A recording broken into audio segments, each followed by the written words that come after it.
Welcome everyone. You've joined our Brand Redemption with Integrated CX Analytics webinar. Today's webinar is going to be more of a story time than our previous webinars.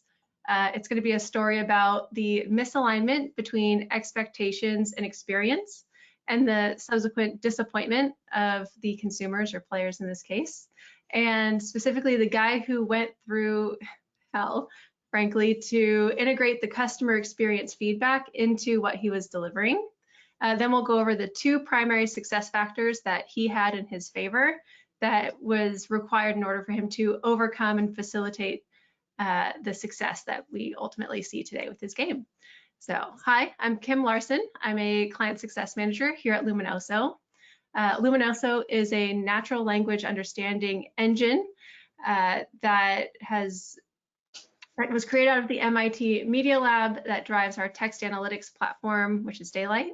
For those of you who are new, we recommend checking out our other videos as well. If you're watching this live, we have a team in the chat looking to answer questions, comments. We'll be addressing those at the end. And today I'm excited to be joined by Rob and James of MAI Research and Pathfinder Analytics as longtime Luminoso clients and as gamers themselves. Rob and James, would you go ahead and introduce yourselves? Sure. My name is Rob Pascale, and I'm President and Chief Analytics Officer of MAI Research and founder of our sister company, Pathfinder Analytics, where we've been focusing a lot on something that we call text science, which uses Luminoso as its backbone for understanding language and being able to put together all the pieces of how people use words in context so we can derive their meaning. And we go through a process on our back end, getting information out of Luminoso's back end to create our own measures and really get to the bottom of what's most important for our clients to understand about their products, services, and everything else. And I'm joined with James here, one of my colleagues. And James, do you want to introduce yourself? Yeah, I'm James Cameron. I'm the Director of Creative Insights at MAI. I've been working closely with Rob for nearly 10 years, I think, or maybe more, with Luminoso's text analytics engine, which originally we wanted to use as a way to more quickly code open-ended survey questions. But as we were working with the platform, we found it to be an amazing way to quickly analyze huge amounts of text data, including social media text and online product reviews, which is something we're going to be talking about a little bit here. And Luminoso, you could say it allows us to pull deeper insights from wider pools of data, which is, it turns out, is an extremely useful capability. And as one guy named Sean Murray found out himself. Do the right one. All right, so I will go ahead and set the stage before we start telling the story. We understand that satisfaction is the intersection of where experience meets or falls short of expectations. If my expectations for something are low and I have an okay experience, I'll be pretty satisfied. But if my expectations are high and I have that same okay experience, I'm going to be disappointed. And over time, as I research, as I experience things, ultimately that experience expectation starts to hit an equilibrium, and the appropriate satisfaction experience is there. And expectations can be set from a variety of sources. This can be hype from marketing, as in this case, but it can also be with recruiters. If they're hyping up what it means to work at a company, experience may not reflect that. Your NPS folks, the folks who have your ideal experience, talking about what it is to have access to something. If someone else is not meeting all those same requirements that your ideal customer has, there's going to be that misalignment there. The news, expectations come from everywhere. Anything else to note on that formula, you guys?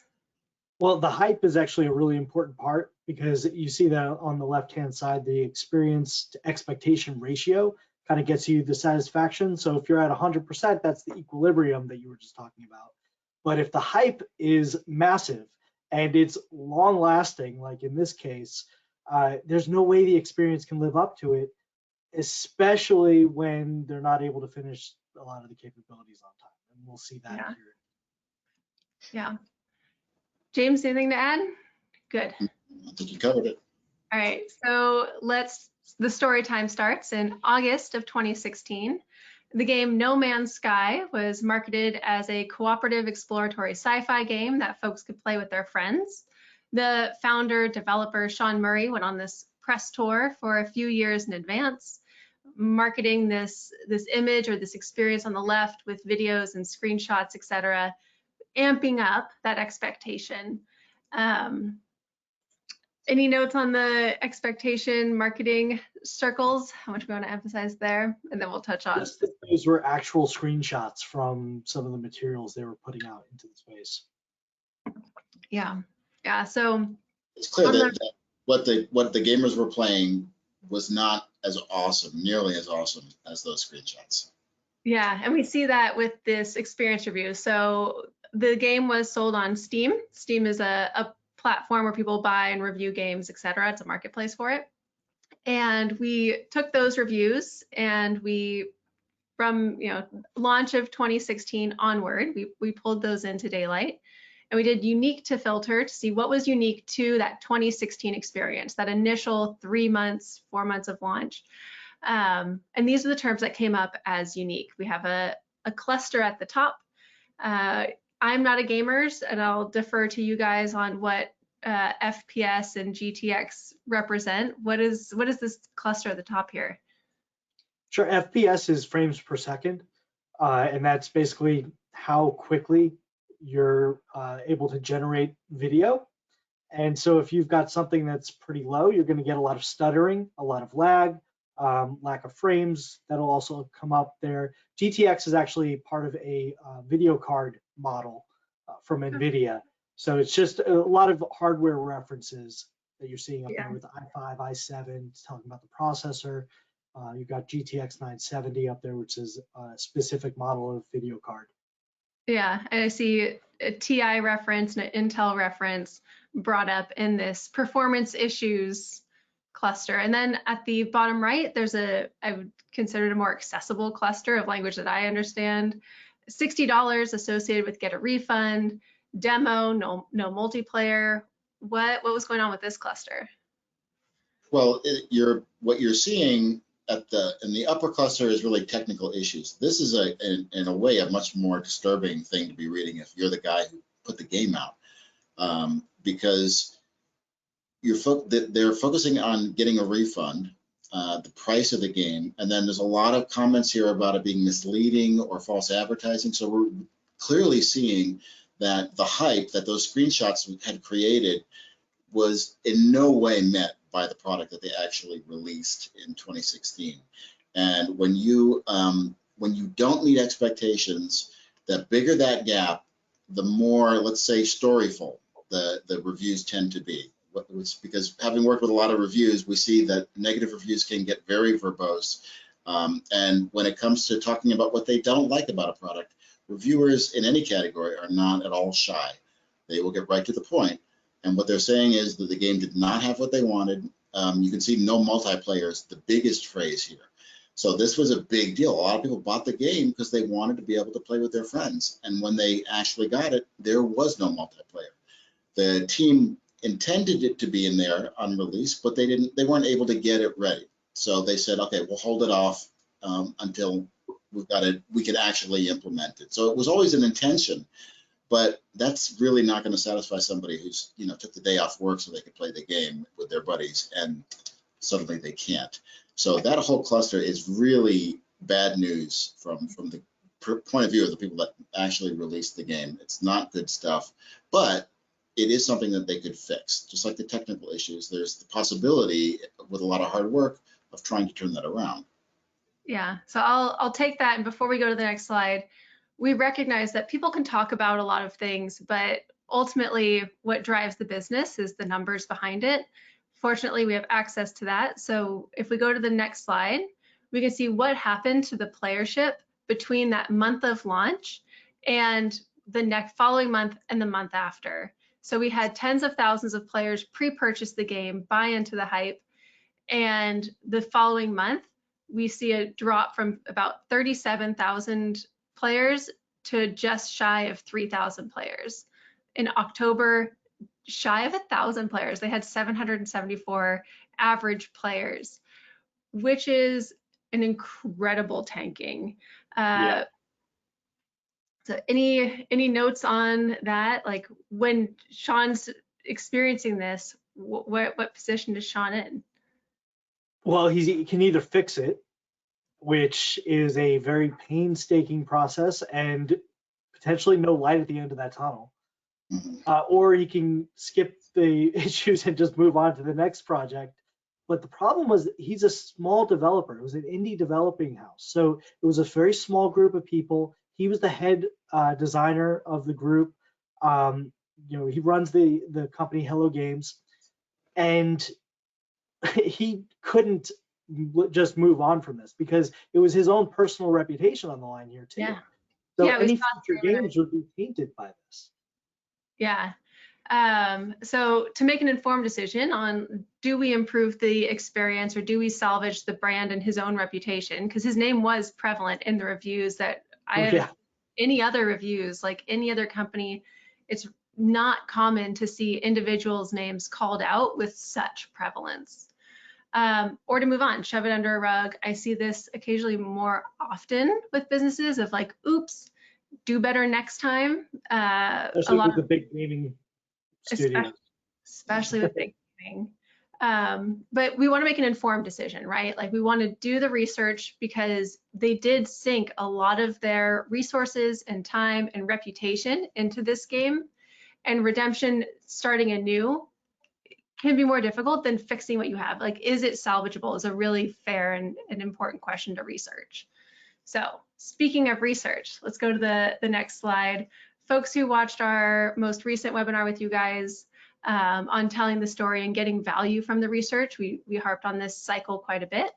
So the standard research cycle starts with the internal stakeholders wanting to offer something to the market or to the audience, whether that is players, like in this case, consumers, like gum chewers or folks who buy diapers, or if it's employees, whoever we are trying to serve, there's the internal stakeholder seeking to meet that need.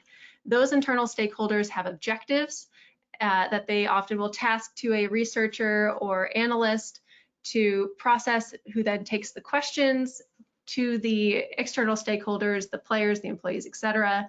The players and employees, etc. have their feedback that then goes through the researcher and digests it by whatever means necessary, which is then translated into insights or recommendations. We want those insights to be actionable so that the cycle can start again for continuous improvement.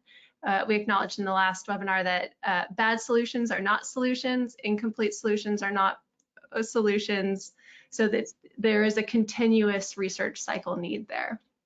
And this is a really good setup for a lot of our clients and for a lot of companies that are out there because you've got the resources. You have the people to do it. You've got the time to do it. You've also got a lot more products and services that you're trying to assess.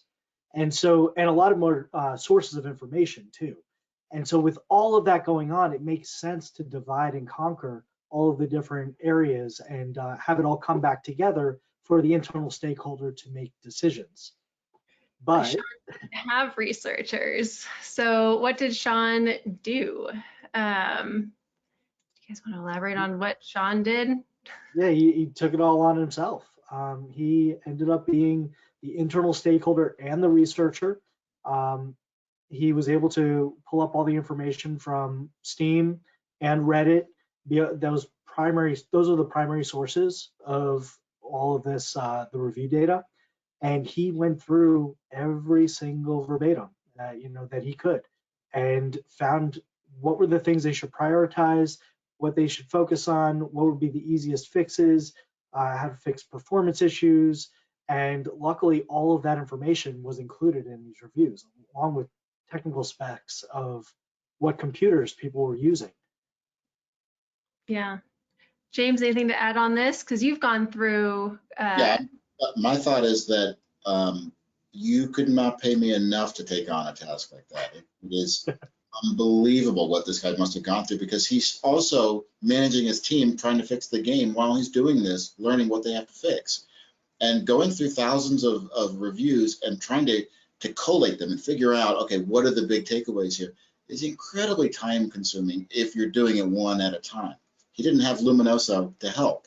You know, if he had, this would have been, he probably could have gotten a lot more sleep. But one of the reasons he looks like he aged 20 years in 3 years, because he must have been working 18, 20-hour days to do something like this. It's just amazing.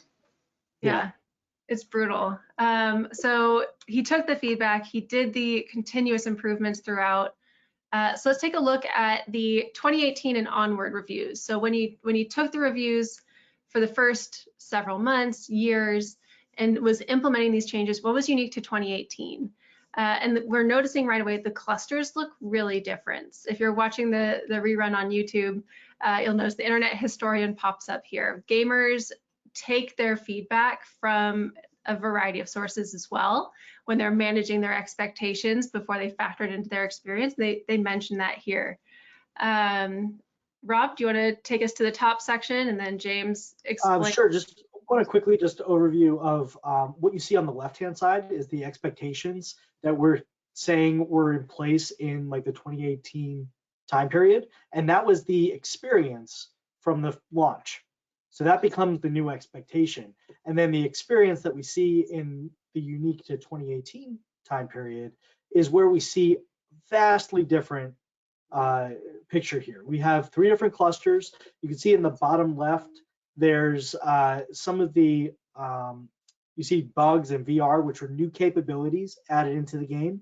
Up at the top, you've got this area of new experiences inside the game, with being able to do quests, having missions, freighters that are sitting out in space, being able to build your bases, co-op is in there. And then on the bottom right is about more of the updating and how people are thinking about the recommendations. James, Well, the bottom right is really they're reviewing the game designer themselves. They're reviewing Hello Games and taking into account it's an experience not just with this product, but with the manufacturer of the product, right? The brand is only as good as the product that it puts out. So what you're seeing here is it's really kind of heartwarming. I mean, in a way, because the company is being recognized for what they did. That you see reviewers using terms like comeback and redemption arc. Redemption that's a powerful word. So to have the reviewers who tend to be a salty bunch in general, and often are not, you know, overfilled with praise for a product. If they can find anything that they can take apart, they'll do that quite often. But in this case, I think just the sheer what they were able to do, what Hello Games was able to do, kind of resonated with their fan base, I think. And because so many game publishers don't do that, they don't take the time to fix their games. They'll release it and then they just go on to the next one. So to have a company spend years trying to make this game work really resonated. I think that they saved their company, they saved their reputation, and you see it right there, not in black and white, but in yellow and green and blue.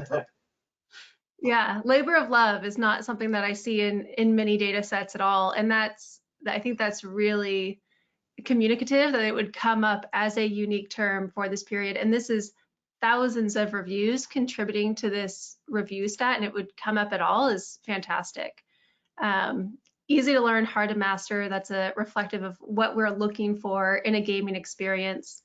I don't play very many video games, but when I occasionally pick one up, it's like, what are my hours of enjoyment per dollar of spend? And the more hours I can dump into a game, the better that value is for me. And it looks like it's coming back, and people are getting the value out of their experience there. So Galaxy shows the high level view, the themes, but that doesn't ultimately replace, well, what does an individual story look like? So we have the single review from XB Walker writing a review for the game for No Man's Sky, and he identifies the brand as Hello Games is the absolute poster child for game comeback stories. I think that's really indicative. We saw that cluster in Galaxy, but something that this reviewer mentions is they've spent the past years apologizing to their players in the form of amazing and completely free expansions. That idea of action being the communication tool. It wasn't remedial hype, it wasn't marketing, it was the effort of execution. And closing it out with, I absolutely recommend buying this game, if only to support this kind of behavior and encourage it in other devs. I think that's super powerful. Other notes from you guys? Well, also very powerful is that 1,211 people cited that, said that this was a helpful review, and it's got a bunch of awards. So one thing Steam does is allow you as a commenter to thumbs up a review and then give it different awards using Steam points. So this review, which doesn't really say much about the game, it's really talking about the company and what the company did. This is resonating as well. I think it's more evidence that gamers really recognize this kind of effort, and they're by clicking this review saying it's helpful, they're helping it to rise to the top of the review list. So every time someone goes on Steam, this is going to be one of the first reviews that they see, and that's helping the company really rehabilitate its image and reconnect with its fan base. And you pointed out a couple of key points there, and just generally, I'd like just to mention about how important metadata is, and this is across everything from game reviews like this to looking at products that we get off of Amazon reviews or any place else where we might find review text like this. One thing that's also interesting in the metadata here is that this person played 67 hours at the time of leaving this review, but went on for another 50 some odd hours after this. So there's a lot of engagement here, even just from this one individual, but we see this as a general trend across the entire user base. True. So let's tie it into the two success factors that we saw with this use case and this case study that enabled Sean to successfully turn the ship around. The first one is actionable sources. He wasn't guessing, he was taking the player feedback directly and using that to prioritize, identifying which players were putting the time into the game to develop curated feedback versus folks who were just dogpiling on to the internet meme or culture at the time, because it was a disruptor, it was a newsworthy experience back in August of 2016. When we were talking to people before we were planning on hosting the webinar, people gave us feedback like, oh, you're going to tackle No Man's Sky and the Sean Murray thing. But he had limited variety of sources. So for HR, that could be employee surveys and Glassdoor. For consumer goods, that could be Amazon, Walmart reviews, and additional market research studies. There was a limited variety that he was able to compile and compare the two. So what are Steam reviews saying that's not being discussed in Reddit and vice versa? And he had a very high volume of feedback. There were tens of thousands of people who bought the game in advance. That is a lot of stories to pick from. It's not rumors happening from what someone heard somewhere, very high volumes. And it's amazing that he was able to read through as much as he did, given the volume that he had. And the feedback was storyful. As James mentioned earlier in the webinar, these gamer folks do not hold back. It is paragraphs and paragraphs and paragraphs, and the more passionate they are, the more detailed they get. Paragraph 1 may be about frame rate, paragraph 2 is about price, paragraph 3 is about planet generation. The list goes on, and it's tough. Not every market has that passionate respondent. Game companies do, and I think there are ways to tap into passions and otherwise less passionate markets.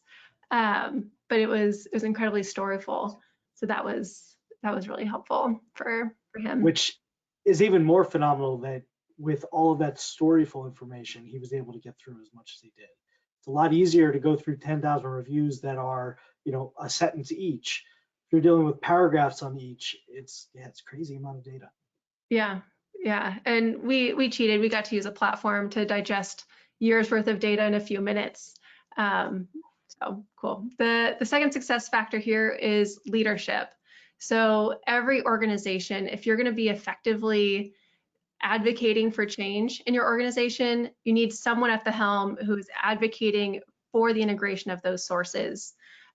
In this case, Sean was invested in the research process. For him, that looked like time and emotional toll. I think James mentions earlier, like it aged him like the presidency. He aged 20 years over the 4 years of doing this Hello Games No Man's Sky launch. It doesn't have to be that kind of investment. Investing by allocating financial resources to commission it from a research organization like MAI Research, or investing in a res tech technology like Luminoso Daylight, a hybrid of both. Investing in that research process is really key. So that's the first one. Leadership does not have to necessarily be management, but there needs to be someone owning the process and advocating for it effectively. The second leadership factor was direct access to the feedback, being able to look through the reviews. He read through everything manually. Using Daylight or something similar, we're able to surface whatever someone mentioned. We can look at the exact verbatims. I think MAI Research does a really good job with their outputs, surfacing who mentioned frames per second, what were they saying there. It's really transparent throughout, and something that I think Sean did uniquely that a good solution would have is shielding the team from the critical feedback, delivering the actionable insights with authority without causing, in his case, potentially the trauma of this really candid, mean feedback that was ultimately constructive, right? Like, it was something that needed to be said and needed to be implemented and needed to be taken seriously. But while simultaneously keeping the morale of the team high, keeping the team productive, that was really important. So the external stakeholder opinions and the internal stakeholder actionability, two critical factors. Absolutely. Other thing. Well, just to bring it back to our research model, our clients and the people that are probably watching this don't have just a single product that they're working on, or a single aspect that they're trying to fix, or a focus point. There's a lot of times multiple things that you're trying to understand at once. And so you can't take the amount of time that Sean did, or, a lot of people don't have the wherewithal to be able to do that. I would say very, very few people do. So splitting this up into different roles and different tasks is incredibly important to be able to do this well and quickly and effectively. And so having that split between the internal stakeholder who's going to be implementing the decisions, from the researcher who's going to be using the Luminoso platform, who's going to be approaching us to find the answers that they're looking for, from the external stakeholders, whether that's in HR, the employees, or whether it's customers, consumers, whatever it may be. Yeah. And then finally filtering it back to the internal stakeholder so that they have the information that they need to take action. Yeah, I think that's important. James, anything else to add? Because we are 2 minutes to the top and we do have some questions to answer in the just the one thing is that the platform of Luminoso, he did not have that. So it would be phenomenal if we could go back in time and give it to him, because I think what we're talking about is what Galaxy can do and what the outputs are, and this is exactly the kind of situation where a tool like this is worth its weight in gold. I mean, the amount of time that he saved is just staggering. I feel for the guy. Yeah. Okay, so let's get to the Q&A. We have 1 minute to go, and I don't know who has meetings after this. So one of the questions was, how did you get this data? And I'll pull up the answer for the second question coming up after Rob answers that. Sure. Yeah, so we collected this data writing our own scraper for Steam. Steam has an API that's published, so we were able to write some code to grab all the information we needed from the tens of thousands of reviews that we looked at. And from that, we ended up running it through the Luminoso engine, used a bunch of our own back-end metrics that we create, and we're able to make sense of the story that unfolded. Yeah, and the second question, and why I pulled this up, someone asked what are the player stats like now? So this is Steam charts. It pulls the information from Steam. It's unique data. Depending on what your use case is, you may or may not have access like this. For employee use cases, this could be employee tenure. It could be, any of the metadata that you have, CSAT scores, NPS scores, etc. So this has the player writing up and down of like how many people played. So if we scroll down to the bottom, this is what we had in that earlier slide with the tens of thousands of people playing and the drop. And we can see the spikes that come with releases and the subsequent expectations. You have your NPS people promoting, and then other people play and they're like, not quite. And then there's some people who hold on, and you can see the baseline of people who play monthly gradually increase up from, you know, a few hundred players a month to a few thousand players a month to several thousand people playing a month, and it goes up continuously. So the redemption arc is really clear and evidence there. It looks like summer of 2022 was pretty big as far as how well they've redeemed themselves. So congratulations to Sean Murray and his team at Hello Games there. Depending on what organization or what team you're working with or what objectives your team is tasked with, I think this is really solid evidence to what happens when you properly integrate the experience of the people that you're trying to serve and help. So there it is. We have almost 5,000 players folks in the last 12 hours. So, and 8,000 in the past 24.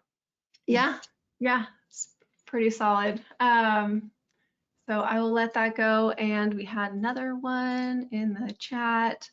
I'll pass this one to, I guess it'll be an open question.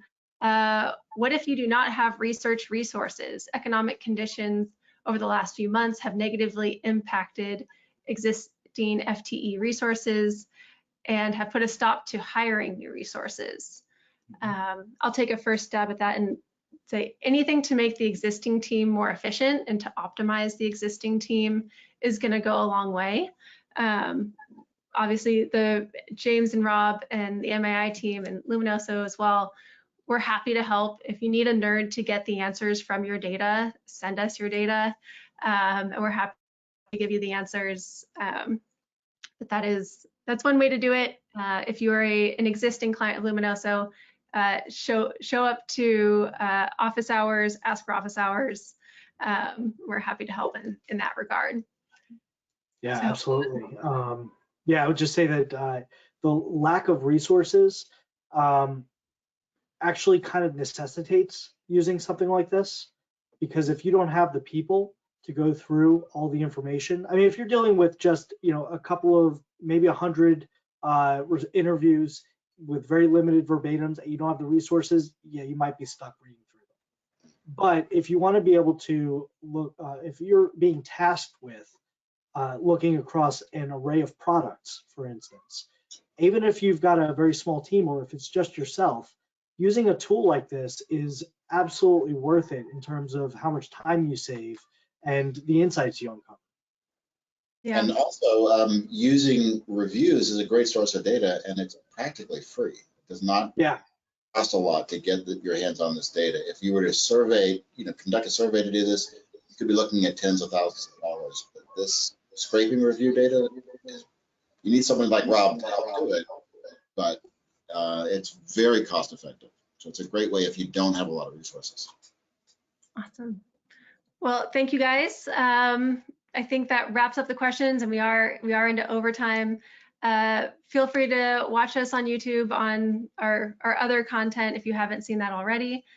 We cover where to find storyful data, how to break down sentiment, how to make your insights resonate with stakeholders, the whole gamut, and we have more things lined up. So feel free to watch us there. Thank everyone for your time attending. Thank you, James. Thank you, Rob, and the MAI team for supporting us in our webinar series. And we look forward to seeing you all at the next time we collaborate. Sounds good. Thank you. Thanks, everyone. Bye, everyone.